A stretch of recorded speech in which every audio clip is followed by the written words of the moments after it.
You're listening to the Ottawa Real Estate Podcast, brought to you by Referral Mortgages and Blue Panda Realty, with your hosts, Paul Stevenson, David Warren, and Greg Campbell.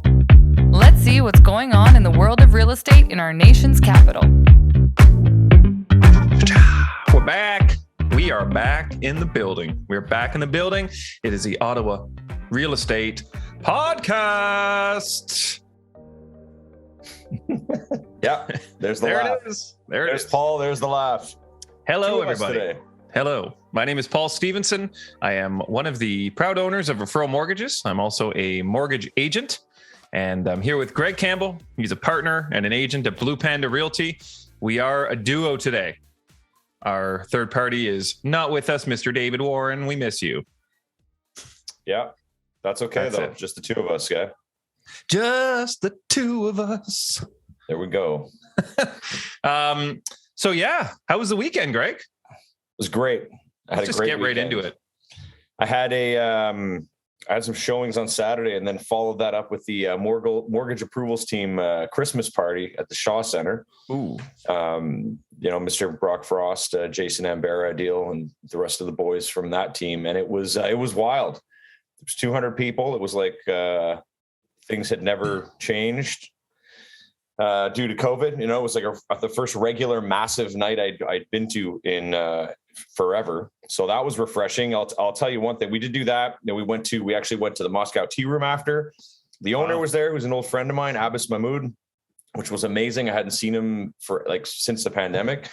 So that was cool. He was in town. And what the coolest part about the whole, well, not the coolest part, but one of the coolest parts about the night was that a lot of people at the party came up to me. They were like, "Nice to meet you. I listen to the podcast all the time."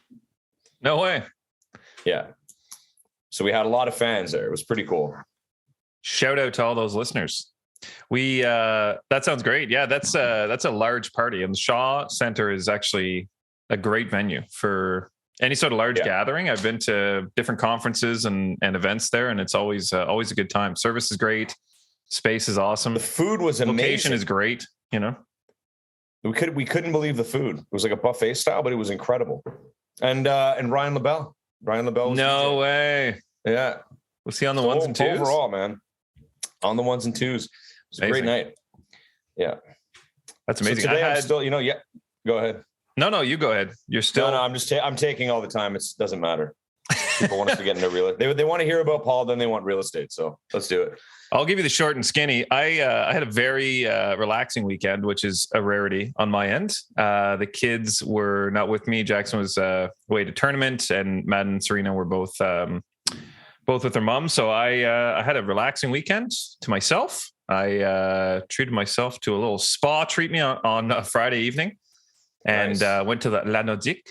It was quite amazing, magical. It was a nice light snowfall, little winter paradise. And then, rest of the weekend, sat by the fire, watched some sports. It was great. Went for a few nature walks. To the point about tow rep, though, we're still working on we're doing our second kind of cohort of the Academy, Ontario Mortgage Academy. Mm-hmm. And we had a woman, shout out to Stena, lots of shout outs today. Shout out to Stena. She's one of the registrants for the second cohort. And she was introducing herself again, week 2. And she's like, I'm a really big fan of tow rep. She's like, I listen every week. That's actually how I heard about the Academy. So pretty awesome that not only that she listened to the show, but also heard about the Academy through the podcast. So, and another shout out before I forget, Paul, another shout out. We're going to lose our voices from shouting. Yeah, I think so. The buyer that I was out with on Saturday, listener to the podcast. So that's it. I was out with, that's it. You got Stena. She's coming on. She's working with the Academy. I got Stephen called me up from the show. You guys couldn't see it if you're just listening, but Greg literally dropped his mic after he said that. Just ding, ding, ding, ding. It was a mic drop after. So we got quite the news stories to cover this week, and I think that would be a great place to start. Do you want to talk about what's going on in the market first, Greg, or do you want to just hop right into I'll give the a government's quick market plans? update. the government's I'll give a plans? quick market update from what I'm seeing, being feet on the ground.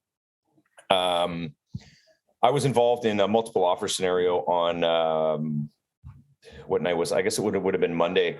And 2-3 weeks ago, nice homes in Orleans, going for, maybe a little bit over 3 to 5 offers. Now we're back to 20 offers. I lost by a lot, and we just couldn't believe it, because I guess it was building up, because the ones that had been losing were still waiting. And now with less coming out, they're hitting it again. It's madness, to be honest. But I don't know what we're going to be looking at. Usually it settles down a bit the mid-December through to mid-Jan. But I'm just keeping telling all my buyers, I'm like, just keep your foot on the gas, because if there's deals, this is when they'll happen. Because in January, again, they're projecting, this goes into our conversation, they're projecting a 9.2 increase for 2022. Remax housing market outlook is projecting 9.2%. Say that 3 times fast. Increase in 2022. So it's just keep focused, guys. Don't get discouraged. Figure it out. Have that plan ready. Be ready to pull the trigger. So it was this exact day, we're December 6th today recording. It was December 6th last year that I actually bought this house that I'm in right now. So we actually had a show, I think the day before, on the 5th. It was a Friday. We were still doing live shows. And after the show, I went on to MLS, and I was literally just like panning the areas. I remember we had a conversation about like, what are the kind of the hot unknown areas in the city, and you guys are like, love Crystal Beach, love the Crystal Bay area. And I was like, just like scanning it. And then this one house popped up, and I'm like, oh, what's this? Went and looked at it a couple hours later, and pulled the trigger on it, 12 hours after that. So yeah, lots of deals out there. And I know I have certainly been hearing from other real estate agents as well, that there's the supply is lower than it normally would be, especially over the last few months, where there's been kind of that flood of properties or perceived flood. At least it was a lot more than there used to be. But I remember this time last year, we were talking about how, there's only 1,000 listings, or, which is absurd for a city our size, right? To have such a low inventory. Do you know where we're sitting right now, Greg, as far as numbers, or do you have any guess even? The last time I looked, we were lower than that. I think we were in the mid-8s. Yeah. So, I mean, if that says anything, I could be wrong depending on what happened over the weekend. I didn't look this morning yet, but last week we were in the mid-8s. Okay. So so for everyone who's out there, I mean, expect competition, right? It's a textbook, and we're going to get into this actually with the articles, but it's all supply and demand. I mean, that's what the whole market is based on, as far as, how many people need a home, how many homes are there to buy? That's, as basic as you can explain it. But if there's less homes and there's a lot of people buying, I mean, the prices are inevitably going to go up, because those people need to buy a home, and they're willing to pay more for it because there's not as many homes available. So, we had an article this week, Greg, that I know David put us onto it. Actually, no, you put us onto this one. Sorry, Dave was commenting on it before the show today, but the headline is Liberals plan to go after house flippers, but the CRA is already doing so. So, essentially, long story short, I know we went into real depth when when the election was happening, about what each party's kind of pre-election platform was, and what their calls to action were going to be, and so on.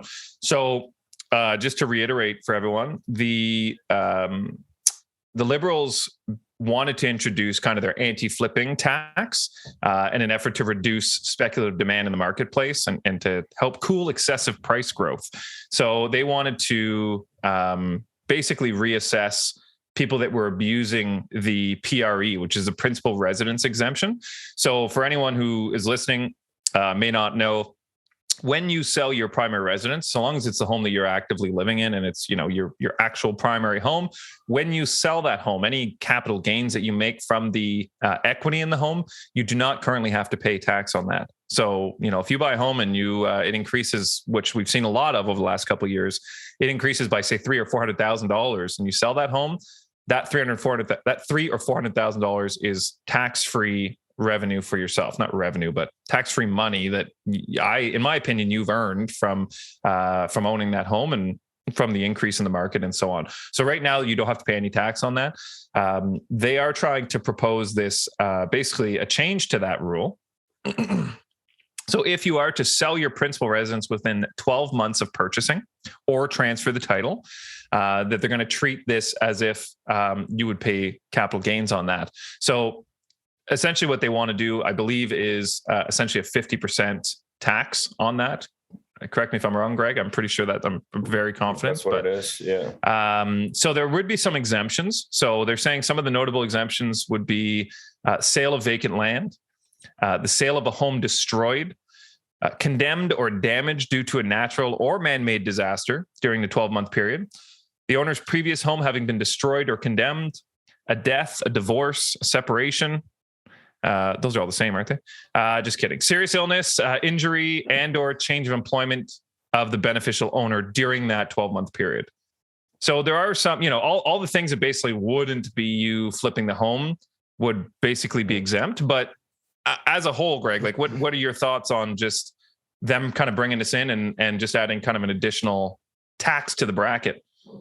Well, I think the main concern with this is that they're saying that people who are gaining a large sum of money from the sale of their home separates them from someone who's renting a home in terms of income. So it's like, I get the thinking behind it, but then it's like, it's like you're punishing these people for taking the time to go out, get a good job, get their mortgage together, go and buy a house.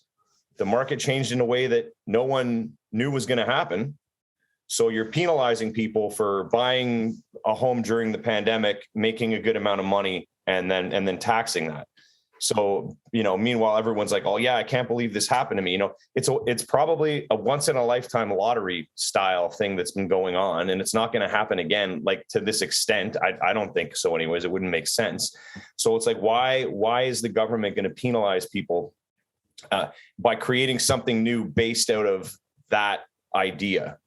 That's how I see it, because you're not going to go buy a house, flip it and profit $250,000. You know what I mean? Unless you're flipping something that, that can justify that increase.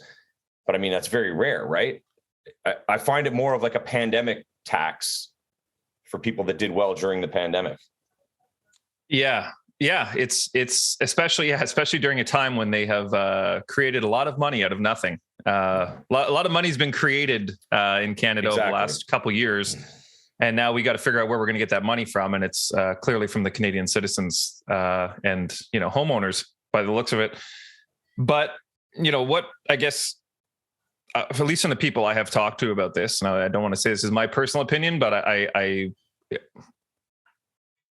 do agree with it to a certain extent, is that I feel like the government is trying to, and this has been happening in other areas too, not just in housing, but they're trying to create like an equality of outcome, which is, not typically how things work in a democratic, capital based country. If you're a homeowner, you're taking on a lot of risk at the same time. It's not like you're just putting money into a money market fund and watching it grow over 5 years. This isn't owning a home is not a foolproof, safe investment. There are risks involved. There is possibility for markets to dip, right? There's no guarantee that your house is going to double in value in 10 years. This is still a risk, and it historically has been a good investment. But as we've seen over the last couple of years, the pandemic could have crushed the real estate market. It didn't, thank God, but it could have, right? I know when the pandemic first hit, we were concerned, well, if people can't do open houses, are people going to want to buy homes? Is this going to crush the whole market for the next year? Like, we had no idea, right? And these things can happen out of nowhere, as we've seen. If there's ever been an example of that, we've seen that over the last couple of years. Now, luckily, it forced an uptick in values and in the market. So for homeowners, it was a benefit, but it could have easily gone the other way, right? And then are they going to then bail out all these homeowners and give them tax breaks for the losses on their homes? Hell no. Hell no. So why, if we're gonna take on the risk and we're gonna pay the price if it goes down, why should we be penalized for selling the home if things go in a good direction, So I guess that's what I was saying about the equality of outcome. Like if you're taking on that risk, there should not be that equality of outcome in my opinion. And again, the people I talked to know maybe an echo chamber. So I am very open to debate here and would love to hear the other side of the story. But I just think that it's unfair, right? To the people that are taking that risk and investing their own money into these properties. They should, in my opinion, they're taking on that risk and they shouldn't be penalized if they do well with that investment. And you don't know the story, right? Like, and that's the thing. Well, someone was talking about, there should be, reasons like, or tiers to what they're even talking about, even if they try to do that, because you don't know the situation. Like, imagine this: you're a buyer. It's your first home. Let's say it's your first. You've been renting your whole life and saving for a home. Let's say some of these buyers are in their 50s. Okay, you've been waiting forever. And now you just happen to buy a house right before the pandemic starts and you make $100,000 and you want to sell your house to do something else, or you want to do something with it. The money, pay back debt, help out your family that also hasn't been able to do it. And you're going to get taxed on that. It's like, how do they separate what's like, who's right and who's wrong, like to be taxed? Because they can't do this. It's like they were saying, it's political suicide, basically. Who's going to go for this? Like, it'll be attacked. I don't think it's possible for them to do this. Now they're saying the 12 months, which I think is the argument they're going to really harp. It's like, well, listen, if you're selling your home in the first 12 months, if there's a good reason, we won't penalize you. So it's kind of like they're going to ease this rule in by just making it seem very plausible and very reasonable, unless you're flipping a home. If you're not doing anything wrong, why do you care if we watch and listen to you all the time? It's one of those types of things, right? So I feel like it's going to kind of easily get swept in with the 12-month kind of rule. And then I could see that becoming, well, we already have it for the 12 months. So we're just going to tax all capital gains now when you sell your home. Right. So they're going to start with the 12 months. And then I could see it easily kind of extending into anytime you sell your home, you're now going to get dinged. Right. So there was a story actually in this article that was very interesting. So it was from a woman who in Markham, she signed an agreement with a builder to buy a pre-construction townhome back in 2007. So this is obviously quite some time ago. She ended up moving into the home in 2011, May of 2011. So we're talking 4 years after she signed the agreement. She ended up selling the home in June of 2012 for a very legitimate reason. So basically signed the agreement in 2007. 2010, she was single. She met a partner.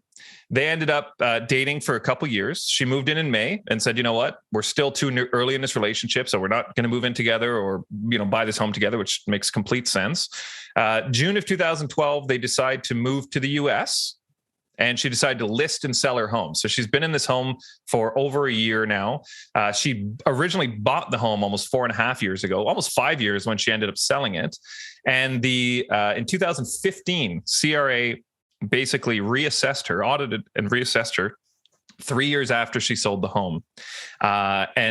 Basically reassessed her and said that she had unreported business income arising from the disposition of the townhome. So they're basically saying that she had business income, essentially saying that she bought this home as an investment, as for the sole purpose of flipping it and getting that equity that she made off of the home.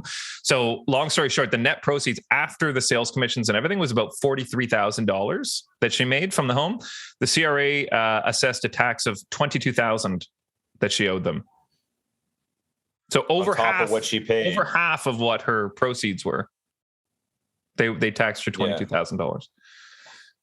So, if you sell your home, the judge threw it out though. That case. Well, no. So that one she paid. That one she did pay in. Oh, okay. Sorry, you're getting to some story. Yeah, I'll get to it. So she ended up paying that full $22,000 from the US in full without going to court or disputing it in any way. Which just again, take that into consideration. She sold a home after buying it for almost 5 years. Took all that risk of a new build, yada, yada. This isn't, the last 2 years. This is like a general normal housing market. She made $43,000 total over a 5-year time frame and had to pay the government $22,000 of that. Period. I mean, does there even need to be an explanation? That's wild. So then anyway, so she paid it, thought it was swept under the rug. Turns out that in June 2018, the CRA deemed her to be a builder now. So forget this one home that she purchased. They then deemed her to be a builder under the Excise Tax Act and hit her with an additional $33,650 of HST and a $20,000 of arrears interest. Oh, and a $2,200 non-filer penalty. So basically another $55,000 in tax off this one property. And that's the one they threw out. Yeah. So she did end up going to court for, basically. And they basically, CRA countered her saying that, the motive at the onset was to acquire the property to sell for a profit. And that given the short holding period and because of the taxpayer barely lived in the property. Well, she lived there for a year and sold it because she moved to the States. So anyways, long story short, judge reviewed it, said 3 years later, she met a boyfriend. They became engaged. They left the country together. They got married. And as far as circumstances go, he threw it out saying it makes complete sense, which thank God we have some reason in this country. And he was able to throw it out. So I believe the second portion, that $55,000, she did not have to pay, but she certainly didn't recoup the $22,000 that she paid up front, from my understanding. And who paid her legal fees? Not CRA. Right. You can be guaranteed of that. Insane. Yeah. Pretty wild. So I'm very interested. Anyone's listening and you have heard of this story or have thoughts on this story, certainly comment on them below. Or if you're listening to this, feel free to reach out to us on Facebook or make a comment. Well, we can certainly follow up on this story next week or the week after. Cause I know Dave was disappointed he had to miss this one. Cause I know he has a lot of opinions on these sorts of things as well. The other article we had kind of getting in the headlines today. It's a headline day, The other one we had was a CTV News article where it said Canada not in midst of housing bubble, the former housing and mortgage head states. So the former CEO of the CMHC, his name is Evan Seidel, and he basically says that he does not believe that we're in a bubble. He actually says, I really don't think we're in a bubble. This is a quote: if demand is going up and supply is not, prices will go up. That's not a bubble. So it's a question of what the future brings and whether there will be a supply and demand coming back into balance. And that's a crystal ball question. So one really interesting comment, I'll pass it off to you after this, Greg. Pierre Poilievre, who is an MP, who I'm sure some people have heard about if you've been following any of the pandemic information in Parliament. Not only are Canadians spending more when they buy a house, now they have to pay more on their taxes for the failed programs that this minister and government put into place to inflate the housing bubble to begin with, which I thought was a very interesting comment. Greg, what do you think about just this whole thing? Just basically, again, everyone, some people saying that we're in a bubble and people thinking that we just can't sustain this price mark where we are currently. Well, it's interesting because you would assume that we're in a bubble because of the prices, due to the pricing and where it's been going over the last few years. But if you look at the numbers, you look at what the Liberals, plan to do, they plan to build 100,000 new homes in major cities by 2025. And there's 300,000 new immigrants coming to Canada every single year. So that's, what are we, 2021? So we're 2022. So in 3 years, that's 900,000 new immigrants. They plan to build 100,000 homes. So bottom line here is to keep up with this, we need builders, more builders in the private sector, just going crazy. And yes, for them to even get started, have permits, go through the process and have that many done. That needed to have been planned years ago, basically. So I'm not sure what we're going to be able to do. And of course, as we know, if they raise the interest rates, then the economy can collapse. But due to the stress test, it's a little bit more realistic for a lot of people just to maintain with what they have. I don't know. I just don't know. And again, the Liberals, 100,000 new homes in major cities, 2025. Are they even going to get started on that by then? I don't know. Mm-hmm. New election comes up, nothing's been done. Maybe they'll do 10. Let's be realistic. Maybe they will do 25,000 of that. Yeah, I don't think they're going to do 100,000. So then the private sector has to sustain the whole thing. More people getting taxed. I don't know. There's so many factors here. It's hard to predict or what's going to happen. Obviously we know that, but I don't know. What do you think about all this? Well, there's a couple things I think. So first of all, I think that I completely agree with you that there needs to be private sector support, because ultimately, someone said it in the article, but we're talking literally about trillions of dollars in housing activity. And if it's a supply issue, like not only is there a ridiculous amount of red tape that you have to go through just to even build a home, right? Like it takes, let's just say even 6 months and tens of thousands of dollars to just break ground on a new project, right?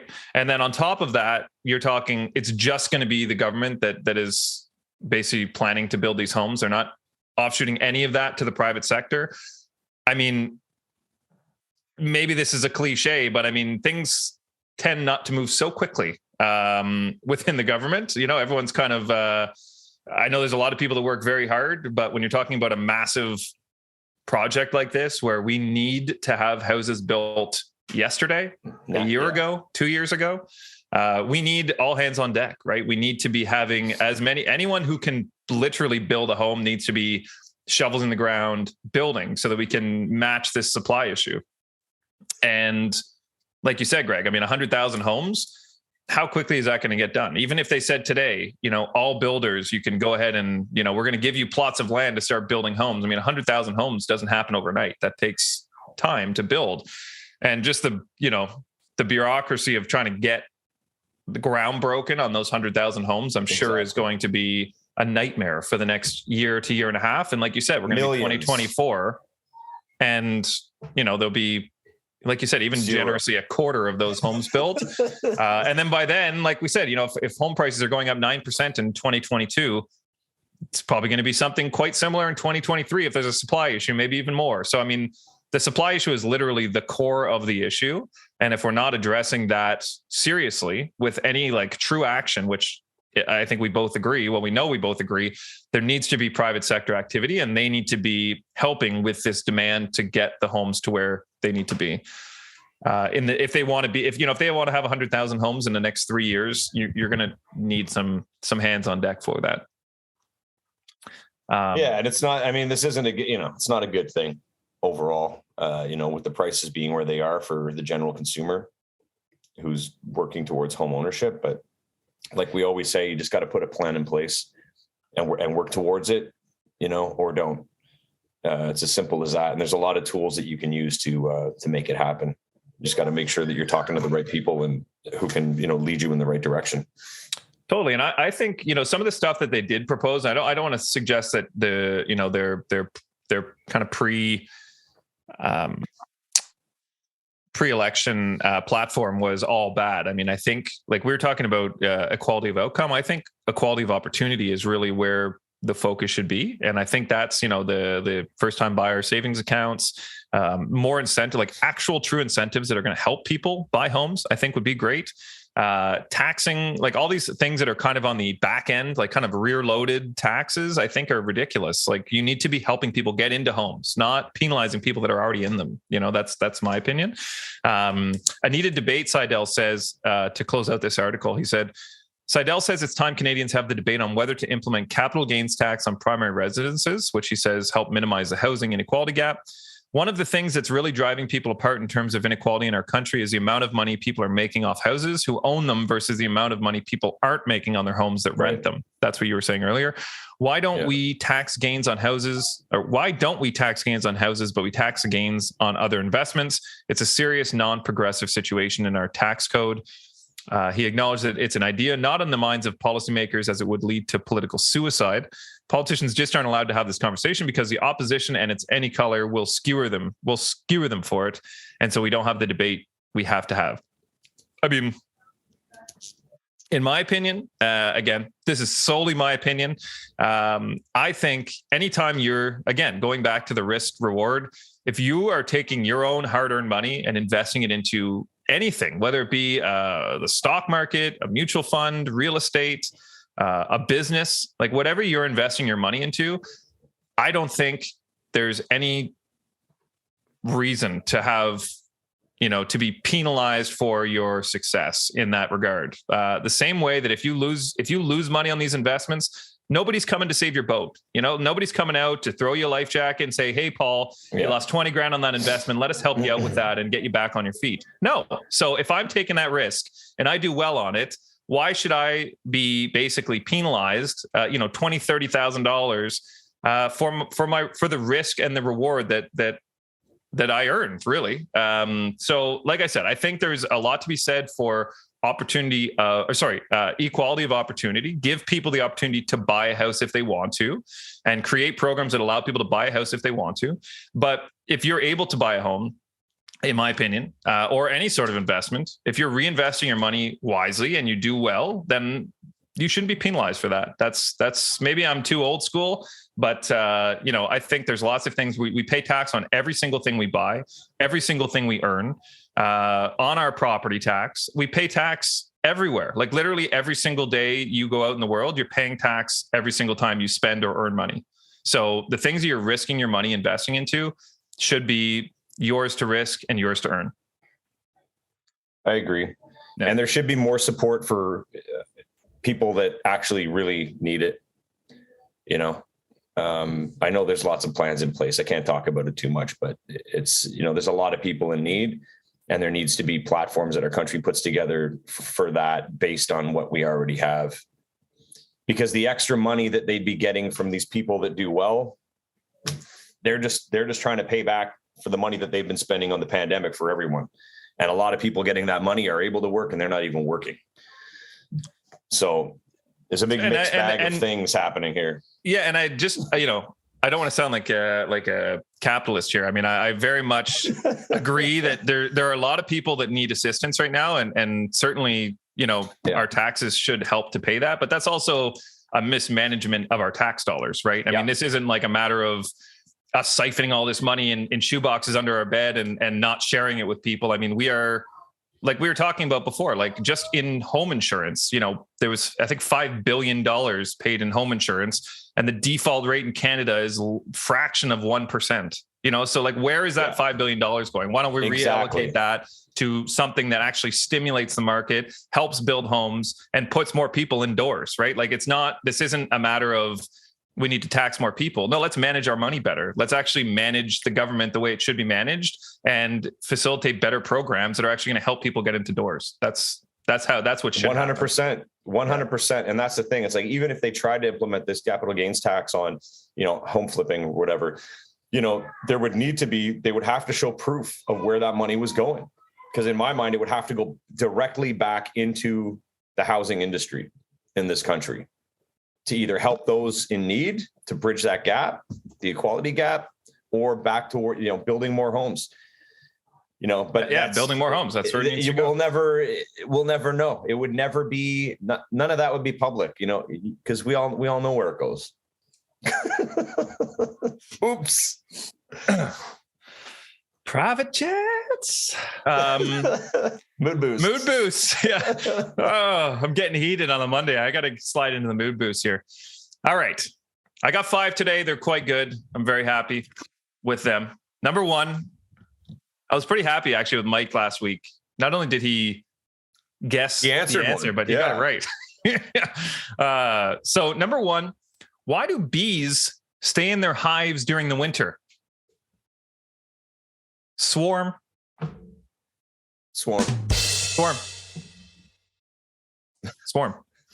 Number 2, just so everyone is clear, I'm going to put my glasses on. Yeah, like that one. Number 3, what happens when a commander walks into a bar? He orders everyone around. Good. Number 4, I got 2 more slinging today. Number 4, never buy flowers from a monk, because only you can prevent florist friars. Oh, wow. Wow. At Florist fires. Florist friars. Yeah, forest fire friars, yeah. Number 5, last but not least, Dad, are we pyromaniacs? Yes, we are, son. We are, son. Pretty good. So those, believe it or not, those are courtesy of my aunt. So I got the whole family now shooting me mood boosts. Everyone's like, I got some good ones. So Auntie Mary is leading the pack. Those are fire. So I got at least another 10 in the bank, ready to rock. That's great. Yeah, I love it. Before we go, quick shout out to North Brew. I miss them on the intro, but anyone who's listening, if you're a coffee drinker, it's Christmas time. Go over to North Brew, buy some coffee. You get 20% off by using the promo code podcast, and 20% of all of the proceeds of their sales go to, Greg, remind me. Oh gosh, the exact social housing programs. Thank you. Social housing programs. So, I mean, very topical for the show. So if anyone's listening, you're pissed off with what's happening right now with the lack of housing, go buy some coffee, and 20% of that's going to go back to helping those in need. Great time of year to do that. Also, shout out to Stephen Hopkins, our producer. Just a wizard behind the camera. And I know he was in here a couple weeks ago. So if anyone was watching, he gave us a breakdown of his home buying experience, and it was very insightful. Very happy to have him here. And David, we miss you today. We do. Greg, any closing remarks? Just so that everyone knows, I guess we have 2 more episodes left for the year, right? Are we doing the 20th? Mm-hmm. We're doing the 20th, right? And then we're back on the 10th. All right, cool. Yeah. And actually really worthwhile mentioning, realtors and people listening, the bulk of law offices are closed from the 24th to the 4th of January. So schedule your closings no later than the 22nd and no earlier than the 6th or 7th, because the scheduling from the 4th to 5th is going to be a disaster. And if you're closing are those days already, really, like all banks, law clerks, are only going to be back in the office on the 4th. And if you're signing and lawyer papers are not, oh my God, coffee's going down the wrong way. If you're signing and your lawyer papers are not done by the 23rd of December, realistically, you're not closing on the 4th, and the 5th is going to be very challenging. So that whole week is going to be a bit of a disaster. So just be very cognizant of that. Basically the whole market shuts down for that kind of 10-day period, and just be ready for that. And, don't get caught. Be ready. Don't get caught early in the new year, because it'll be quite disappointing. Thank you as well to all our listeners. If you're still listening after this ramble, be sure to like, subscribe, share this, and we'll see you next week. We'll be back. Gregory, thank you as always. Stephen, it's a pleasure. The Ottawa Real Estate Podcast is brought to you by Referral Mortgages, Blue Panda Realty, and Stephen Hopkins Video. Thanks for tuning in, and please remember to like, comment, share, and most importantly, subscribe. We'd love to hear from you.